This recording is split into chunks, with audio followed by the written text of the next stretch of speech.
Israel की सरजमीन नाकाबिले यकीन जुग्राफियाई पेचीदगी की सरजमीन है।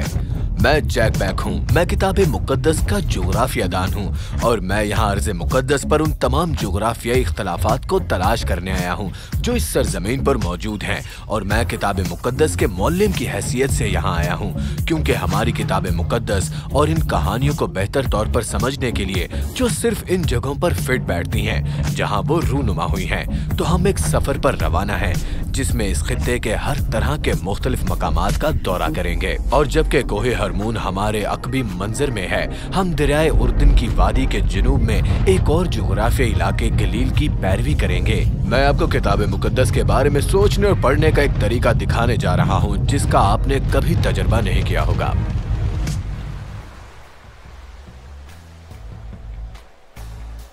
हम में से बहुत से लोग गलील का लफ्ज सुनते हैं तो हम जमीनी झील या समंदर के बारे में सोचते हैं, लेकिन गलील दरअसल उससे कहीं ज्यादा पेचीदा है और हम मगरबी निचले गलील में शुरू करने जा रहे हैं। मगरबी ज़रीन गलील पहाड़ियों और वादियों, खेतों और अंगूरों की बेलों की सरजमीन है। ये एक हैरत अंगेज जगह है, लेकिन इससे कोई फर्क नहीं पड़ता कि आप गलील में कहीं भी हैं, चाहे आप झील के किनारे हों या पहाड़ों के किनारे। अगर आप गलील से हैं तो ज्यादातर आपको यरूशलेम से एक तवील फासले पर वाक़े एक हकीकी पानी की जगह समझते हैं।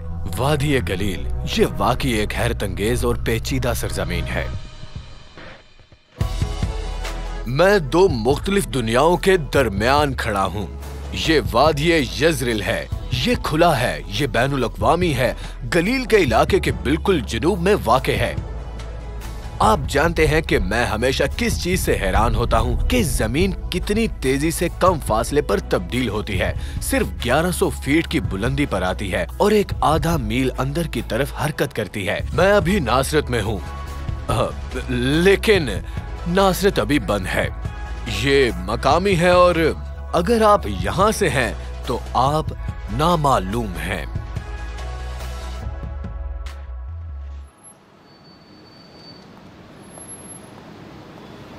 सहीफा हजरत यसाया 53 बाब की नबूवत कहती है, उसकी तहकीर की गई और हमने उसकी कुछ कदर ना जानी। ये जनाबे मसीह के बारे में है। उनका आबाई शहर नासरत था, मरकज से दूर, दुनिया से अलग थलग। आबादी शायद 1 दर्जन खानदानों पर मुश्तमिल थी। और बराए मेहरबानी महसूस करें कि यहूदियों को कोई तवक्को नहीं थी कि मसीहा यहाँ से होंगे। आज नासरत का मरकज 1 लाख से ज्यादा रिहायशियों तक पहुंच गया है। उनमें से ज्यादातर अरब खानदान हैं जो इसराइली शहरियत रखते हैं।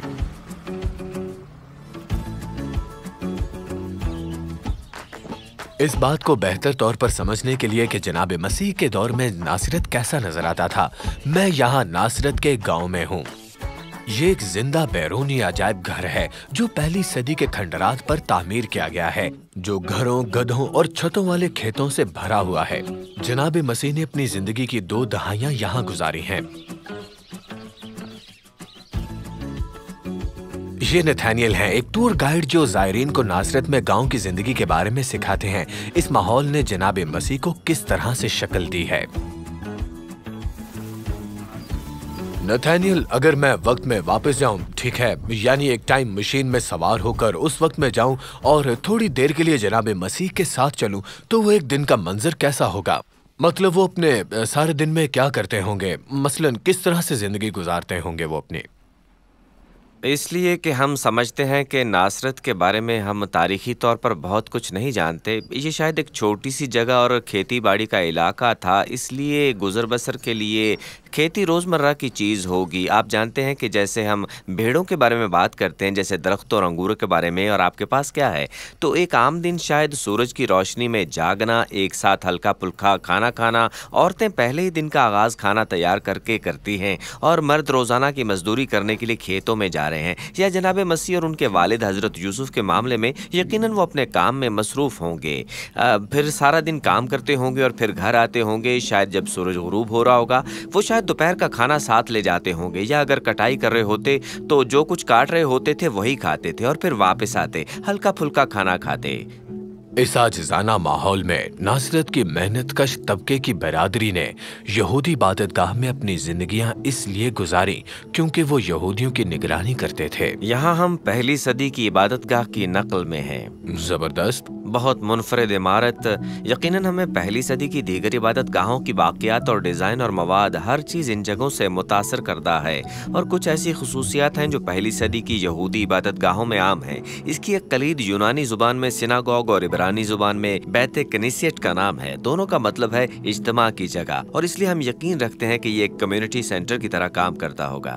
तो बुनियादी तौर पर यहाँ लोग इज्तिमा करते थे और इबादत करते थे, और ये उनके लिए एक मुआशरती इकट्ठ की जगह भी थी, और इसलिए हम समझते हैं कि बरादरी के लिए ये सब कुछ जरूरी थे। कुछ लोग कहते हैं कि शायद ये एक स्कूल की तरह भी काम करता था, यकीनी तौर पर एक इज्तिमाई जगह थी। आपने भी क्या कहा कि हाँ, एक लाइट बल्ब चल रहा था। हजरत लूका की इंजील 2 बाब की आखिरी आयत कहती है कि जनाब मसीह का कद बढ़ गया, इसलिए वो जिस्मानी तौर पर पुख्ता हो गए और हिकमत में भी तरक्की कर गए। लिहाजा वो इस तरह की जगह पर अपनी तारीख को पढ़ना लिखना सीखते होंगे। और इल्हियात में क्या ये दुरुस्त है? अगर ये तालीमी जगह है तो जनाब मसीह ने भी यहीं से अपनी तालीम शुरू की होगी, क्यों है ना? जी, बल्ब यूं कह लें कि वो उनकी हिकमत और समझने की सलाहियत और उनके पूछे जाने वाले सवालात पर काफी हैरान थे।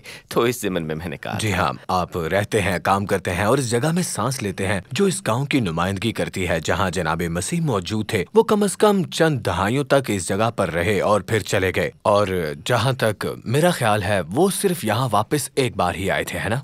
जिस बारे में हम जानते हैं वो यहाँ से, खासकर इस वादी से बाहर की वादियों में क्या लेकर गए? ठीक है, जिंदगी, सादा जिंदगी, आम जिंदगी, एक आम शख्स के तौर पर परवान चढ़ना, किसानों के साथ एक मजदूर के तौर पर उनकी जिंदगी बहुत पुरसुकून थी। बहुत से चरवाहे थे, और हम इसे ऐसे देखते हैं कि वो किस तरह से तालीम दिया करते थे लोगों को। वो आम लोगों से जुड़ते। आप जानते हैं कि मिसालें जनाब मसीह की तालीमात में रोजमर्रा की जिंदगी। जी हाँ, वो तख्त से उतरकर नीचे नहीं आते, बल्कि वो उस जगह पर सब आम लोगों के दरमियान रहे, है ना? मैं हमेशा इस हकीकत से मुतासिर होता हूँ कि इस जगह का किताब मुकद्दस में जिक्र नहीं किया गया है। जोसेफ की पहली सदी की तहरीरों में इसका जिक्र नहीं, और यहाँ तक कि यहूदी रिवायती तहरीरों में भी इसका कोई जिक्र नहीं किया गया। इन तीनों को समझना मुश्किल है। इन तीनों में से एक को याद किया जाना, और ये छोटी सी कम्युनिटी जो इस वादी में फंसी हुई है, हर किसी की नजरों से ओझल नजर आती है। जी हाँ, ऐसा लगता है अगर जनाब मसीह नासरत से ना होते तो शायद हमने कभी नासरत के बारे में ना सुना होता। हो सकता है कि रोमियों को भी नासरत के बारे में मालूम ना होता। यह आबादी का एक अहम मरकज़ नहीं था, ये किसी अहम तिजारती रास्ते पर भी नहीं था। तो एक बार फिर ये एक नामालूम मुकाम था, ये एक अहम जगह नहीं है, और फिर भी शायद खुदाई नुक्ता नज़र से ये कामिल जगह है। जैसा कि आपने कहा, एक मालूम लेकिन एक बहुत ज़्यादा ख़ास जगह, ख़ासकर मसीहियों के लिए।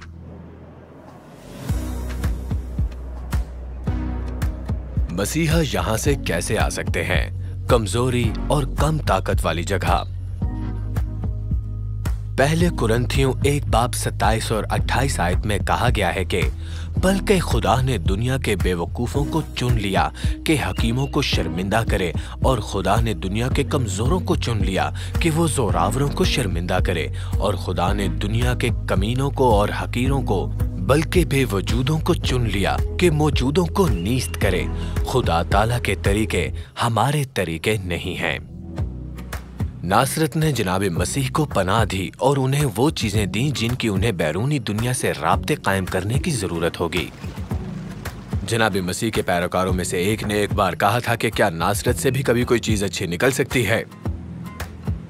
लिहाजा अब सबको मालूम है कि नासरत ने हमें सबसे बड़ी चीज दी है।